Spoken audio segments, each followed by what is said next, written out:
Hi everyone, this is Kijipo Vlogs, a video reactor based here in Kingdom of Saudi Arabia, and welcome back to my channel. Agad-agad gawa na reaction video. Ang Barda compilation, na-miss ko to. Na-miss ko itong mga pagganito ni Madam Barda United.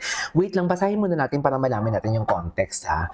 King ina nyo, tumigil na kayong bumabalik ng dahil sa inyo. Kasi kung kay David, king ina ninyo, hala, galit na galit siya talaga. Galit na galit siya.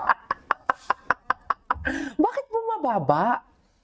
Panay kami nga mga content creator dito or mga Barda defender, parang 'di ba? Si David na mismo ang nagsabi, maraming salamat sa inyo dahil sa inyo nakikilala ang mga artista, lumalawak yung reach and engagement sa kanila. 'Di ba? Tapos sabi, tumigil kayo. Ano 'yon? Hindi naman namin sinisiraan si David dito. Alam mo yung patigilin mo kung sino ka mang buwaka ng ina mo? Doon. Ang mga basher ang patigilin mo. Basher ni David, 'di ba? Bakit ito na naman si Barbie na naman yung sinisisi, Barda na naman yung sinisisi, 'di ba? Siyempre kasali dyan si Barbie kasi Barda tayo 'di ba? Barda na naman yung sinisisi. Bakit? Anong ginagawa namin? Wala na nga, sabi ninyo, wala na nga project, 'di ba? Masaya na nga kayo kasi may Jillian, 'di ba? Tapos ngayon nanggagalaiti kayo. Sige, go. Manggalaiti kayo. Go. Gustong-gusto namin yan. Pero hindi nyo kami mapapatumba. Kami pa ba? Charis! Di ba? Kami pa ba na ang dami mga resibong lumalabas? Kahit push na push kayo kay Jillian na yan, walang Jillian at David.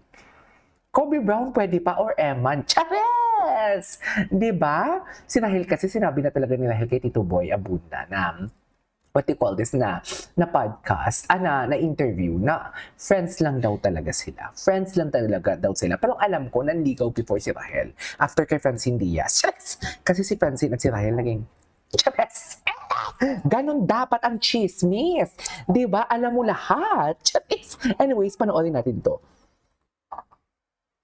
Ano, chika, ma'am?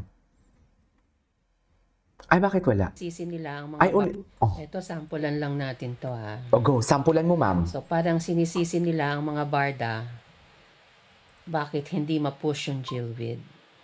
Bakit Barda yung sisisihin nyo?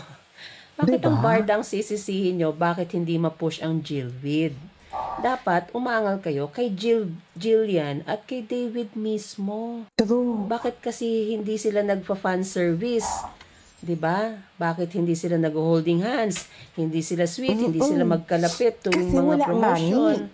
Tapos kahit sa ang anggulo, yung casual and professional lang. True. Yun ay desisyon ni Jillian at ni David dahil sila na mismo ang nagsabi, we are not a love team and we're just a tandem. Yes. At sinabi rin ni Jillian, sinadya nila na gano'n. Kasi nila maintindihan yan kasi nga bubonic sila for today's video. Sarado yung utak nila, hindi sila kasing talino natin at kasing ganda. Charis, hindi man ako manipis pero maganda ako.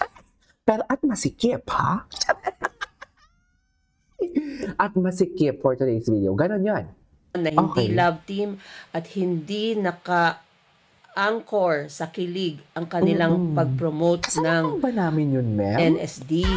Hindi ba kayo nakikinig kay Jillian? Dapat kasi, respetuhin ang gusto kasi nila, tayong mga Barda defender, syempre, Barda din tayo, di ba? Ang gusto nila is kiligin din tayo sa Jillvid. Kung nakakakilig ang Jillvid, bakit hindi natin ibigay yan? Di ba? Pero hindi nga.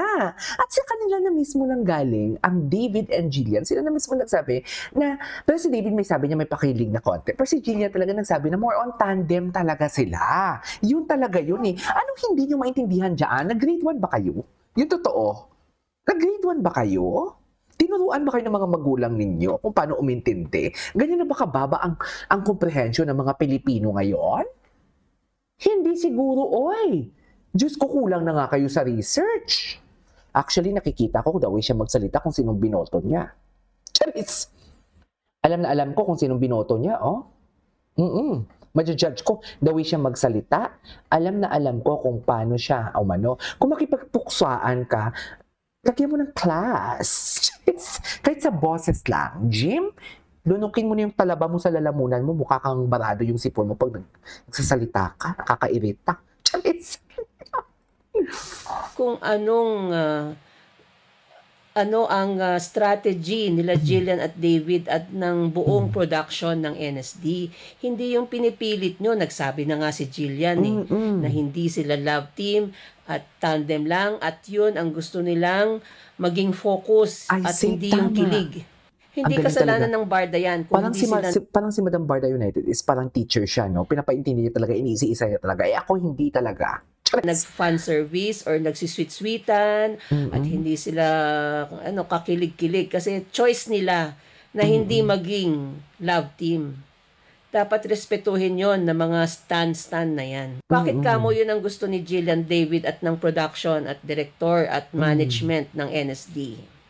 Dahil gusto nila maging parang Batang Quiapo na hindi nakakapit Focus sa kilig sa or love love team. team ang Yes. storya at success ng show. Para tumagal ang NSD, kailangan hindi siya nakasaklay or nakakapit sa kilig or love team. Dapat nakapalibot ang promotion sa storya, sa galing ng mga cast at galing ng director, True. galing ng plot. Hindi dahil sa True. Hindi yung tipong doon kayo sa pakilig-pakilig for today's video. Alam mo bakit?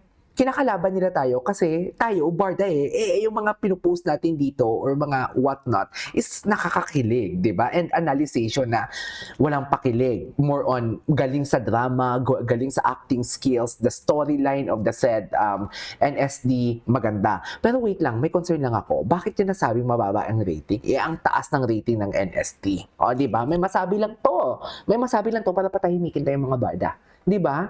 May masabi lang talaga siya. Hindi siya nagre-research. Mataas ang rating ng Never Say Die. kinikilig or love team. Umiwas nga si Jillian at saka si David mismo sa temang love team Kasi gusto nila tandem, action tandem dahil gusto nila tumagal ang serye. Tapos kayo, pinipilit nyo. Kayo yung sumusuway kay Jillian at kay David Ayan. Pinipilit Ginagalit nyo yung love team United. Ayaw Wala nga na. nila dahil gusto nila parang maging Batang Quiapo na tatagal talaga at tataas ang rating dahil sa istorya, Wala hindi na. dahil sa love team o kilig. Wala na. Galit na si Ma'am Barda United. Kayo ang Paano yan? sumisira, hindi kami, hindi ang Barda.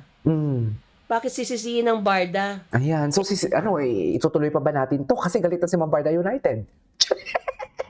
Galit na si Ma'am Barda United? O, charits, hindi yan galit si Ma'am Barda United. Ano lang yan, pinipilit lang ni Madam Barda United na ipaintindi at isaksak sa kote ninyo. Kahit naman wala kayong kukote, na ganyan yung punto. Kasi di ba kahit ako, hindi naman ako galit Nagaugtas lang ako, meaning parang lumalabas lang yung ugat ko sa mga lalamunan ko for today's video. Kasi pilit ko talaga na gusto ko, maintindihan nyo din kung saan kami nanggagaling, maintindihan nyo din kung bakit kami Barda, because may mga nakikita kaming hindi nyo nakikita.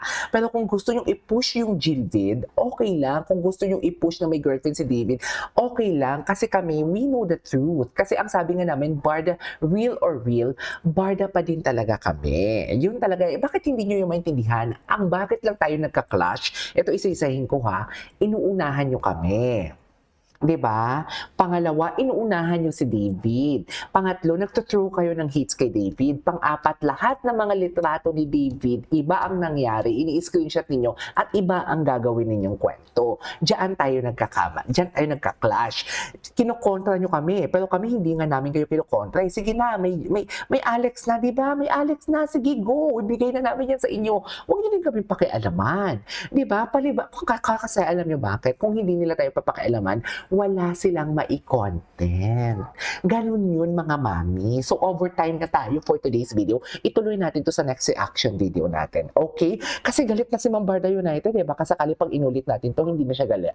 Charis, hindi galit si Ma'am Barda United. This is KJ Vlogs and see you on my next vlog. Bye!